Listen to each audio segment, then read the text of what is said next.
I got my puppy dog here, so I gotta keep her quiet. Okay, well, that happens.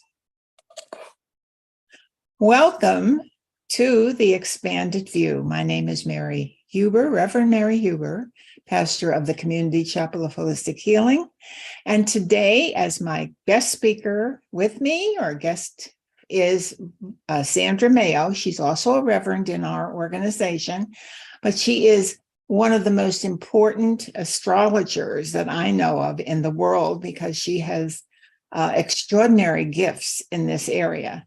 So I would like now to take us off of live here, screen sharing, and bring you back on here. Okay. Well, welcome. Hi. Good to see you again. I haven't seen you for a long time. And No, it's been a long time. our audience would like to know a little bit about how long have you been an astrologer and how did it start? I have been an astrologer for 63 years. And I began after my husband crossed over, and I found a book in his library. He was only 29, I was 25, so I was very young when he crossed over. And I found a book in his library, an autograph from high school book. And I was looking, I had never seen it before and never discussed it with him before. But as I was looking through it, it was about each date of a person's birthday, and they would sign their autograph based on their birthday. And then back it had all sorts of things relative to metaphysics, handwriting, phonology, reading the lumps on the head, etc. Astrology, a word I had never heard of before. And it tweaked my interest as to what in the world that was, and I began to investigate it. And here I am.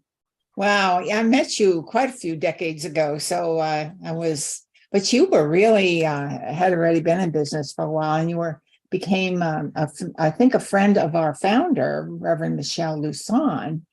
I met her in the very early years, yeah. Yes, and you were very important to her and to the rest of us who, introduced us to astrology, and we certainly had our readings.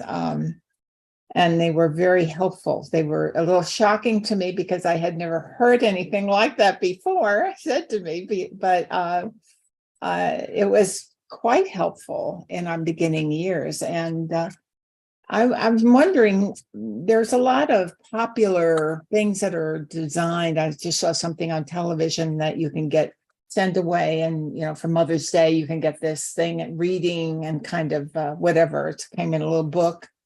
It certainly has moved on in the world to be not so obscure. And I was wondering how relevant do you think real astrology is today? The real deep meaning. There are two types of astrology. There's tropical and there's sidereal. Sidereal is usually practiced in the East, India, etc. You know what I'm saying? Mm-hmm. We practice tropical here. And I don't want to go in detail what that means, but anyway, it's a matter of us using the sun as our center and all the forces that move around the sun expressing as urges or impulses. So whether or not all these other systems incorporate the Hermetic view or not, I don't know. I don't know what that is. I'm not familiar with other systems. But anyway, I use Hermetic astrology, which is the god of Hermes. And that's based on determining a person's dominant force, which determines their destiny. That's probably what impressed me so much when you gave a reading. I know that you gave readings for, gosh, you must have many thousands of readings that you've done for people. And you were not just located here in the United States, you also traveled abroad to do your readings. Yes, I worked international. I know Greece was. Yeah, many places. Yes. Mm-hmm. So you've helped people a lot with understanding themselves better. Well, thing to understand, to me, from my perspective, is how the forces in this cosmos try to inform us as to how to raise our consciousness and to transform content that we have at birth, from birth, and how to transform it so that we are not so vulnerable to the darkness in the world, but can learn to walk in the light. And so Absolutely. each one of the planets represent an urge or an impulse. And once they move into our chart and transfer or progress and stimulate these content that we carry with us, if the contents are unresolved and we're not conscious of them, then of course they bring them into consciousness. Right. And at that moment, when it happens, if we can remember to use our conscious mind to be conscious every moment of every day of the things we do, not habitually, but consciously, conscious of making judgments, conscious of being critical, conscious of blaming, just consciousness, and transform it, then the planets, as they stimulate our consciousness, when we are conscious to that consciousness, then we are able to transform it and walk in the light. And that light is the light of kindness and of love, basically love, of course, caring, generosity, humility, gratitude. That's the light. Yes. All of those wonderful qualities that, All the qualities yes. that Yes. are free, become free of the darkness that we carry with us a lot. Indeed. The fear, etc. You know, people get probably when you, I don't know, the general population, you know, is familiar with astrology, I'm sure, because of all the little popular things that go on. But when you get a natal chart, I would think a lot of people would be getting natal charts. How important is that in their day-to-day world if they don't know you can get a progress chart? Well, a natal chart determines character and potentiality and aptitudes, and that shows what you were born with and the environment and culture that you were born into. But that's your personality. That's not your spirit. Mm-hmm. Yeah. And what we're working out is our personality. Trying to free the personality up so that we can experience spirit and live namaste. Yes. Yeah. I'm going to share a couple of the pages that you shared with me about astrology, the houses and the planets, and that's, I think, where people are more familiar maybe with the planets than they are with the houses. Okay. Yes, I see that. And yeah, there's a lot of information that is out there that would be useful. And if anybody who's listening would like, I'm sure it's okay to pass along this information to people. Oh, absolutely. So and that page you're scrolling right now has all of the planets, what they represent, and what they rule, so to speak, or stimulate in our consciousness. I'm going to ask you about something I've been curious about in the past number of years. Suddenly, there is something called Chiron, and that doesn't appear in any of my charts. And I thought, where did that come from? That's a wounding. That's, we have asteroids and we have many different forces in the universe that are being discovered every day. And when they're discovered, that means there's a new aspect of our psyche that's being revealed. So once they found Chiron, but I guess it wasn't that long ago, or was it long ago and they just didn't include it in the original astrology? There was a time there were only 7 planets known. The sun through 7, which are called the secondary planetary system. 7 corresponds to scripture. 7 spirits before the throne, etc. And so, probably was getting rest. Right. And so at that time, in our the humanity did not have the consciousness of their own inner self. They were living more externally rather than internally, except for a few selected people. And then one by one, as we began to raise our consciousness and need the stimulus of other forces, they were discovered. So then, of course, from the point of Sun through Saturn, then Uranus was discovered. And Uranus was discovered simultaneous with the United States coming into existence. Wow. And represents freedom. So it's a planet of freedom, Uranus. And then as we continue to develop into motion pictures and automobiles, Neptune was discovered. And then, of course, just before World War II, Pluto was discovered. So they're always there, but they weren't in our view because we didn't have the mechanism to receive them and acknowledge their existence in our consciousness. The name of the game always is consciousness. That's what we're developing. Well, as they're developed, who assigns them the qualities and the reason for them being in our world? Who brings that out? Who made that? Again, way back in the Egyptian times, and for instance, just as an example, whenever overhead there was a constellation associated with Pisces, which is the fishes, the Nile would rise, and then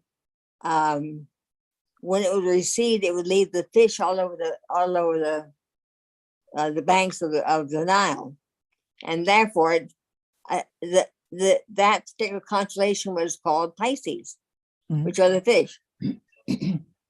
So people began to make observations, and when they made observations, they made records of what they were observing when these forces and the constellations moved in, and they found themselves experiencing the different external activities that were associated with the constellation. And they kept records, and then records were passed on. Interesting, because that goes way back in history, and I know astrology has been part of the human experience for, gosh, I don't know how long, because it goes back into antiquity. Absolutely. Yeah. So first, the gods. We had the gods, and the gods and what they represented. So, relative to the Venetian god of Aphrodite, I'm saying, or the god of war, which is Mars. So the activity of the planets are associated with things going on Earth, which are the activities that were communicated to us from the forces that were involved in the activities on Earth.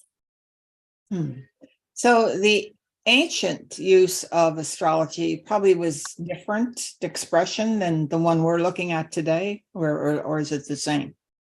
Well, depending on scripture. Now, in scripture, a lot of the scriptures against astrology, because astrology was used to control the kings, and they conferred. They use astrology, and astrologers controlled the humanity with them until such time as in the book of Daniel, or Shadrach, Meshach, and Abednego, it was discovered that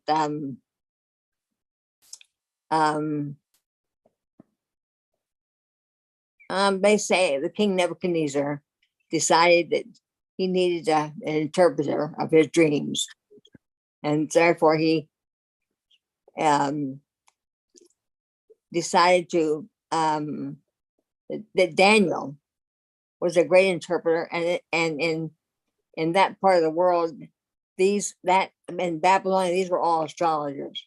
Mhm. And so he hired him, so to speak, to interpret his dreams. And so he used astrology to make that interpretation. So that's kind of where it started in our history. Interesting. So it was really more of the psychic development of the individual, the spiritual development, and his attunement to spirit, that he was able to bring that kind of information in, I would think. Correct. I mean, according to our understanding today, I should say. I Yes. think- exactly. Well, yeah, thank you. So when Chiron came in, I'm just focused on that because it's like, who decided the qualities of Chiron? Was it always there, or Again, Chiron is not normally a part of mapping a chart based on personality. Chiron associated with deep recesses in the unconscious of wounding. So that's a difficult force to try to explain relative to wounding. okay. Everybody has about something. Yeah, I noticed they refer to it as the wounded healer always. Well, Yeah, okay. but there's Vulcan, there's Chiron, there's a lot of. I use the basic hermetic system of astrology, basic 7. Mhm. And then I add, because the Sun through Saturn has to do with our very daily life, and they have to do with personal development. The Mhm. higher octaves had to do with just that, expressions of our personality that transcend personal development. And so Uranus, Neptune, and Pluto had to do with humanitarian issues and issues relative to humanity. It's quite an art to be able to interpret these too, I would think, because I have the 2 charts that they were prepared by Sandra Mayo. And I can't read. I guess the one that's not so busy is my natal chart. Is that the natal chart? Yeah. On my right is the natal chart. Right. The left is the natal chart and the progressions. Yes. So if we look at your chart and we see that you have Pluto in your first house. And therefore, when we talk about Pluto and what it's the agent of, Pluto is a planet of transformation. Mm-hmm. The ability to transform, like the butterfly and the butterfly. And so your identity is one very spiritual, because Pluto on the highest level maps the urge to make a contribution to the welfare of the planet. Well, let's see, part of being a world server today, I know a lot of people are in that, been put here for that reason, and help that happen. Yes, it was interesting because I had put these away and then I looked at them and I'm thinking, what am I looking at? And the one that is a progress one looks a whole lot busier than the original one. Well, those progressions are changed now. Yes. They are not there anymore. Mm-hmm. So yes. When I did this for you, how long ago? I think it was either 98 or 2001, somewhere in that time frame. Different now. Yes. That Mars is no longer stimulating your Saturn, that I had circled there. Mm-hmm. So you have all new progress charts to take a look at now. Yes. Well, that's probably something I could do. And I think it's for everyone to understand that does progress, and how you're looking at your life in the moment is not exactly what you're looking at from your natal chart, because you have other elements engaged with you from the universe. Well, the point is, like for instance, this progress chart you have here, back when it was in 19, what are you saying now? I think it was 98 or 2001. I had two different dates on it, but I think it was 98. And I'm not sure whether you have trances or progressions there. I Mm. can't see the top of the chart, whether it's progressions or transits. But anyway, the point is this. In your birth chart, which is the chart on the right, it shows your potentiality in the form of aptitudes, in character, and predispositions, and whatever you were born to experience in your environment as a child, and that and therefore make a record of the experiences you made a record of, are stored in your unconscious. Now I use three systems when I use astrology. I use the basic mapping of the chart. I use Huna, which is another system in understanding your relationship to the cosmos, and the I Ching, which is a relationship with a sage and these forces called helpers in the universe. So I use all three interchangeably. Interesting. I haven't heard of anyone using I Ching in my, well, at least the circles I travel in. We used to refer to it a lot more earlier on in our organization, but not recently. So that's interesting. And I saw that you had some information about the Huna and the relevance of that to our world today. Well, it's not the world today. Is it what the Huna does? It tells us that we have a mind that operates on three levels: unconscious, conscious, and superconscious. And that unit of three selves works in a cosmic principle. And the I Ching shows us how we can appeal to a higher powers to assist us in using our mind in a way that allows us to make a contribution to the planet. That's wonderful. I mean, So, it's a wonderful division of understanding. yeah. So the chart is a map of your personality and all the urges and impulses you use every single day. You know, Mars is the urge to take initiative and to assert yourself. You know, the moon is your capacity to be instinctive and to and understand your personal senses that you have available to you. Mhm. And Mercury is your ability to use your mind and to develop your intellect. And Jupiter is your planet to be associated with that which is higher than yourself through religion or philosophy. So each planet maps an urge in particular that we use in our daily lives. Well, I think there could be a lot of help given to people with this kind of information that you have. Have you trained anybody to be sort of understanding how you integrate this information, or is it just something you have to do for yourself when you learn? I have we have a group of people that work together on this. Yes, it's called the Clinton Astrological Association. Ah, okay. Is Yeah. that still something that people could come into, or are you still training people, or is this just more of a local group for the astrologers? It's a local group, not of astrologers, but of individuals that are world servers. I see. All right. Do you have a website or anything that we could look it up? I will get one. I'll get one for you. Okay. Okay. Yeah, that's very interesting. How many people are involved in this? Because this is quite interesting. Well, did you get the paper I did on elementals? Yes. What did you think about that one?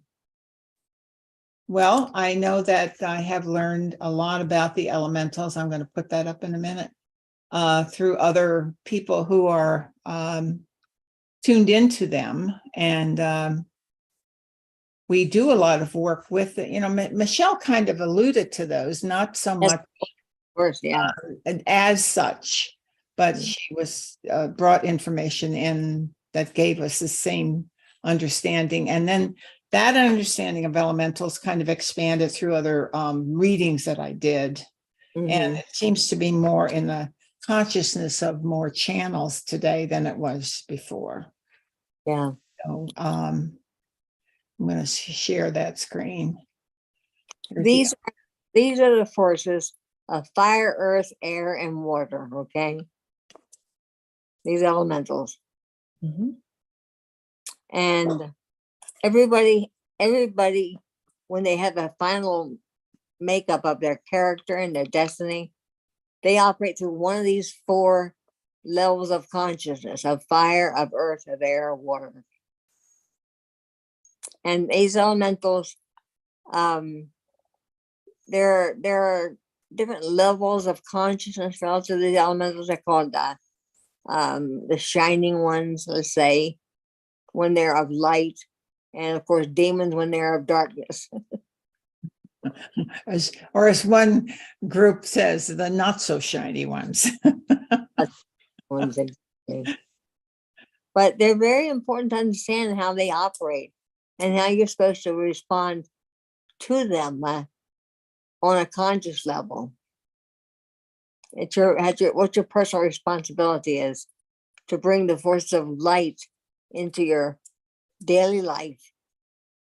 And you do that based on deciding if you can think what you want, not what you don't want. And if those thoughts are made up of the higher feelings of kindness and gratitude and love and caring. So that's the idea, is to move your thoughts into areas of light so that when you live your daily life, you have a sense of being able to attract that which you are. Yes, I know you said something in HUNA information that we have about the magnetic attraction. Attraction, yeah. The work that the HUNA information gives you about that, attracting the right kind of. There are tools in HUNA that help you get in touch with your unconscious and bring it into light. Okay. So there's a lot of repressed anger, let's say, and fear. And in HUNA, you can bring those into consciousness and then transform them into love and kindness. So, well, you have a lot here of information that I can make sure that I have it available if anyone is interested by contacting us at info@ccwh.com. Absolutely, yes. And any of that can be information can be given to you, but I will also, if you would like me to pass on your information to anyone, I would be happy to do that, Sandra, because your mind is amazing. Your comprehension of all this is quite amazing, and the opportunity to have that kind of a insight given from an individual with that expanded mind that you have had in the beginning probably, and just added to it as you were going on, is very worthwhile and a treasure for us. And Remember, what you need, what's required in order to have your chart done is a month, day, year, time, and place of birth. And your full name as it appeared on the birth certificate. Mm-hmm. And once you have that, then what's created is a mapping of your soul. Mm-hmm. And once that mapping, like any map, once that mapping is done, then you begin to move forward and determine, based on that, an awareness of what your dominant contribution is. What's your dominant force in life, meaning your destiny, and then move consciously toward it. How important is it to know the exact time of your birth? Well, time is based on time. when you have your time of birth, you have your ascending sign, and then the chart follows the ascending sign. The ascending sign is based on time. of Okay. birth. If you don't have ascending sign, if you don't have a time, then you have what's called a solar chart, which is sunrise chart. So the better chart would be to have the exact time. I mean, more accurate, I would think. Yes. Absolutely accurate. Yes. I have just heard my granddaughter, I said I would get her chart done. And she said that my time of birth is not on my birth certificate. And I'm thinking, what is that about anymore? Well, it wasn't on mine either, but that was really ancient days. What that about is often your birth certificate doesn't have time, but your birth record does. So you send for your birth record. Okay. At the Bureau of Vital Statistics, okay? And so if you send to your birth record, the record will have your time. Very good to know, because I was thinking we'd have to go back to the hospital or something like that. You write to the Bureau of Vital Statistics in the state in which you were born, or they like here in Virginia, it's Richmond, where the vital statistics records are kept. Okay. Well, I know that the younger people, or people younger than me, I should say, would not have a problem with that. But if you're old as me, I'm 87, and they didn't record that. They hardly got the recording to the proper place in the first few months you were born, because I was born at home. So some things like that dropped by the wayside. But I was fortunate when I started opening up to yoga back in the late 60s. I was concerned. I like an astrology reading, and how do I get my exact birthday when it's not recorded anywhere? And I was suddenly aware in meditation. I hadn't thought about that question anymore, but I was meditating, and suddenly I heard the old operator type voice that people. I've lost you. I've lost you. I've lost you. Don't hear you anymore.